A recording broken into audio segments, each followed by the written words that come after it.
Hello, എല്ലാവർക്കും നമസ്കാരം. ഇന്നത്തെ വിഷയം നമ്മൾ ചർച്ച ചെയ്യാൻ പോകുന്നത് അയർലൻഡിൽ ഈ കുറച്ച് ഗോവിന്ദചാമികൾ ഇറങ്ങിയിട്ടുണ്ട്. അയർലൻഡിലെ ഗോവിന്ദചാമികൾ നമ്മളെ പ്രത്യേകിച്ച് ഡബ്ലിനിൽ നമ്മൾ ഒറ്റയ്ക്ക് പോകുമ്പോൾ അല്ലെങ്കിൽ ഒറ്റയ്ക്ക് നമ്മളെ കിട്ടുമ്പോൾ തക്കം നോക്കി നമ്മുടെ പുറകെ വന്ന് തല്ലിയിട്ട് പോകുന്ന ഒത്തിരി ഗോവിന്ദചാമികൾ ഇറങ്ങിയിട്ടുണ്ട്. ഈ സർക്കാരിനെ ഇവരെ നിലയ്ക്ക് നിർത്താൻ കഴിയാഞ്ഞിട്ടാണ്.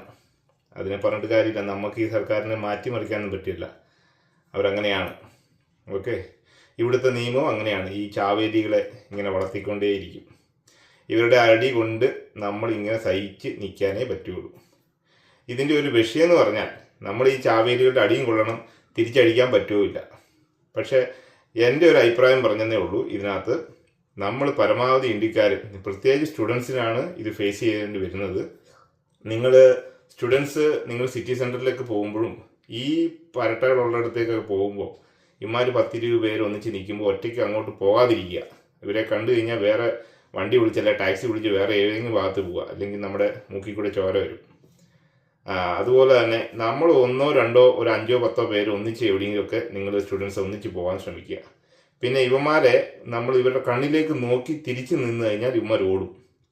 അങ്ങനത്തെ പരട്ടകളാണ് ഇവർ.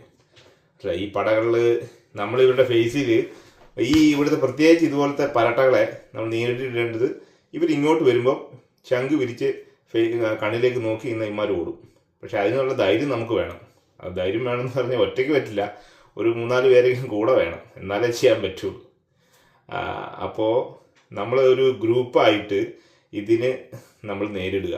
എല്ലാവരും സ്ട്രോങ് ആയി ഒരു ഇന്ത്യക്കാരനെ ആരെങ്കിലും തല്ലുന്ന കണ്ടു കഴിഞ്ഞാൽ അതിലൂടെ പോകുന്ന ഏതെങ്കിലും ഇന്ത്യക്കാരുണ്ട് ഓടിച്ചെല്ലാൻ ശ്രമിക്കുക.